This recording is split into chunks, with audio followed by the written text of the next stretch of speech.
आज हम गायत्री परिवार के युग निर्माण सत्संकल्प घोषणा पत्र से कुछ विचारों पर बात कर रहे हैं। बिल्कुल बिल्कुल। ये एक तरह का रोड मैप जैसा है व्यक्तिगत और सामूहिक बदलाव के लिए। बिल्कुल बिल्कुल।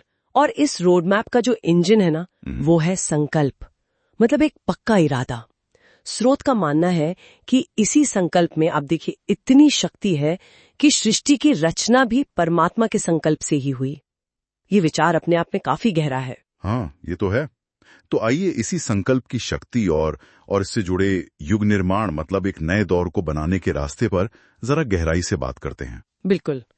स्रोत के हिसाब से ये संकल्प आखिर है क्या चीज? देखिए, स्रोत कहता है कि जब हमारी कोई इच्छा होती है ना, और वो बुद्धि की कसौटी पर खरी उतरती है, मतलब सोच विचार के बाद, और फिर वो एक पक्के इरादे में बदल जाती है, तो वही संकल्प है। अच्छा, और ये सिर्फ सोचने भर की बात नहीं है। इसी संकल्प शक्ति से इंसान ने दुनिया बदली है। इसका एक उदाहरण भी दिया है। अर्जेंटीना के राष्ट्रपति थे डोमिंगो सारमेंटो। उन्होंने सिर्फ ज्ञान पाने के संकल्प के बल पर खुद पढ़कर, मतलब स्वाध्याय से, वो शिखर तक पहुंचे। दिलचस्प। और ये संकल्प सिर्फ बाहर की दुनिया बदलने के लिए नहीं है, मतलब इसे आत्मनिर्माण से भी जोड़ा गया है, खुद को बदलने से। हाँ बिल्कुल, ये बहुत अहम बात है। स्रोत का एक तरह से केंद्रीय विचार यही है कि बड़े सामाजिक बदलाव का इंतजार मत करो। असली शक्ति जो है वो व्यक्तिगत आत्म सुधार में है। क्रांति बाहर से नहीं, अंदर से शुरू होती है। अच्छा, जैसे वो कहते हैं बूंद बूंद से सागर। हाँ बिल्कुल वही, व्यक्ति निर्माण से युग निर्माण।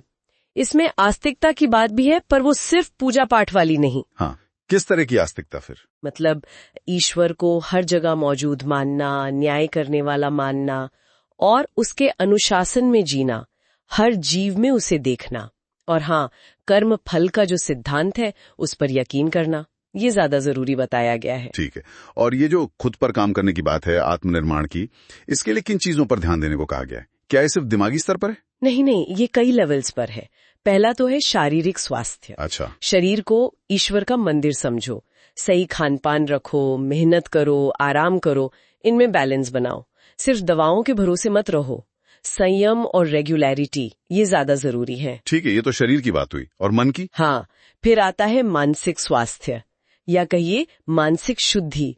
इसके लिए 2 चीजें बताई हैं, स्वाध्याय यानी अच्छी किताबें वगैरह पढ़ना, खुद पढ़ना। हाँ, और सत्संग, मतलब अच्छे पॉजिटिव लोगों की संगत में रहना।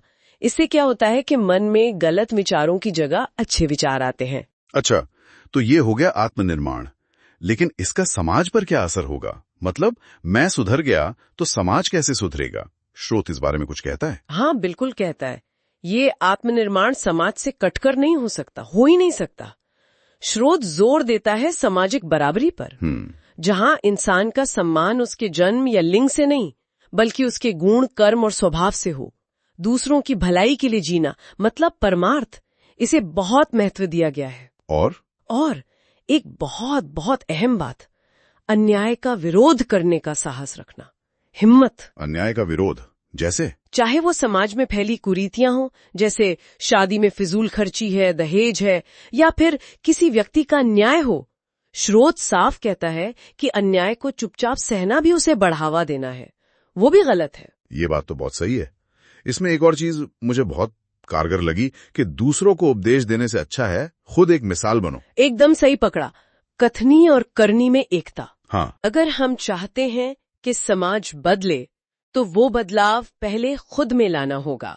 अपनी कमियों को पहचानना और रोज थोड़ा थोड़ा उन्हें दूर करने की कोशिश करना, यही असली साधना है। और ये सिर्फ अपनी निजी आदतों तक ही सीमित नहीं है शायद? नहीं, बिल्कुल नहीं। ये हमारे नागरिक कर्तव्यों तक जाता है, जैसे पब्लिक प्लेसेस को साफ रखना, दूसरों की सुविधा का ख्याल रखना। ये छोटी लगने वाली बातें हैं, पर ये भी हमारे चरित्र का, हमारे कैरेक्टर का हिस्सा है। आखिर में स्रोत यही कहता है कि इंसान अपने भाग्य का निर्माता खुद है। अपने पुरुषार्थ से, अपनी मेहनत से, किस्मत के भरोसे नहीं बैठना है। कर्म ही भाग्य बनाता है। तो कुल मिलाकर देखें तो इस स्रोत का जो सार है वो यही है कि व्यक्तिगत संकल्प और आत्म सुधार, इसी में समाज और युग को बदलने की चाबी है। बिल्कुल, ये कोई हवाई या सिर्फ फिलोसॉफिकल बातें नहीं है, ये रोजमर्रा की जिंदगी में अपनाने वाले सिद्धांत हैं। हाँ, स्वास्थ्य से लेकर सामाजिक व्यवहार और अन्याय के खिलाफ आवाज उठाने तक। सही कहा, सब कुछ इसी व्यक्तिगत संकल्प से जुड़ा है। और जाते जाते हमारे सुनने वालों के लिए एक विचार छोड़ जाते हैं। स्रोत में एक बात कही गई है हाँ, कि अपनी गलत सोच और आदतों से लड़ना वो बाहरी दुश्मनों से लड़ने से भी बड़ा पुरुषार्थ है। सोचने वाली बात है कि क्या हम अपनी उन कमियों का सामना करने को तैयार हैं जिन्हें हम खुद भी गलत मानते हैं।